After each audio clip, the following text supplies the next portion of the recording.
I have mixed feelings on Hellmart after what feels like roughly 600,000 hours of playing this game, even though Steam says it's been less than 10.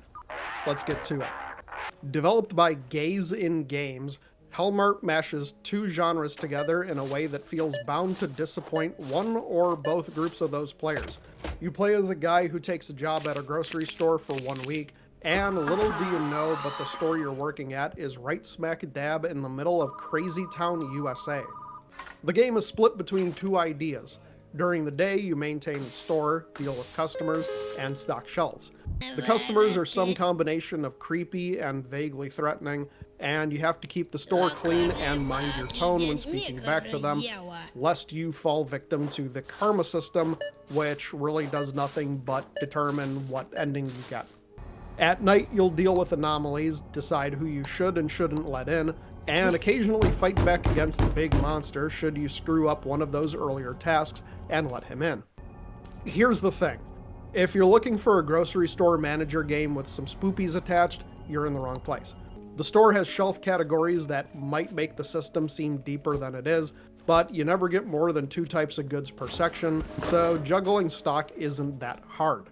There aren't enough customers each day to make you actually run to the back to restock shelves, and the most complicated part is just making sure you get the change right. And even then, I messed up the change a few times and the game didn't acknowledge it or seemingly punish me for it. Hellmart suffers from the same problem that plagues games like Happy's Humble Burger Farm. They are creepy games and they aren't very long, but the creepies are shallow and diminishing returns hits fast. You jump the first time a bird hits the window while you're washing it, but then it happens again and again and again. And then you come to expect that when you wash that specific window, because it's always that window, the bird is probably going to hit it. The same goes for the camera. Hellmart suggests you watch the camera, FNAF style, for anomalies or weird stuff, but none of them are a threat and amount to thing appears on camera but isn't there when you investigate it. Again, it's creepy the first couple of times it happens, and then it just becomes routine and predictable. It's also a complete waste of time to check the camera because there's nothing you get out of it. You have a quota to hit each day in sales, and I don't know how you could miss it. And that's not even talking about the nighttime events. You get anomalies like messages written on the wall, spooky merchandise appearing on the shelf, and more. People show up at the door and you have to determine if they are safe to let in or are secretly monsters, but the tells are obvious to the point of being literal flashing lights.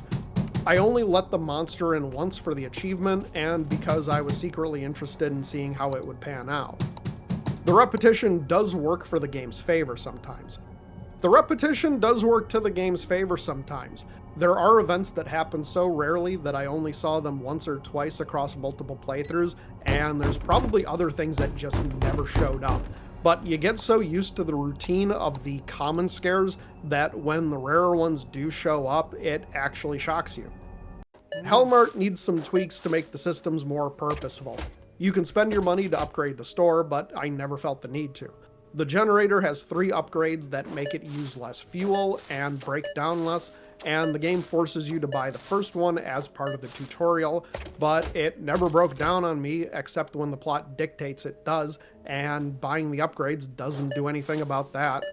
Merch doesn't sell fast enough to warrant the $30 you have to spend to buy the shelf upgrades, and the door upgrades are mostly useless. Because the monster will get in whether or not you buy the door upgrades when the plot dictates that it should. Hellmart needs a good endless mode and extra modes, which it is getting eventually, as well as new monster behavior, customer interactions, shop management mechanics, and more. And I'm going to make a new video when those modes are added. $15 is not a bad price, but grab it on sale anyway. And like and subscribe to be notified when I post my follow-up.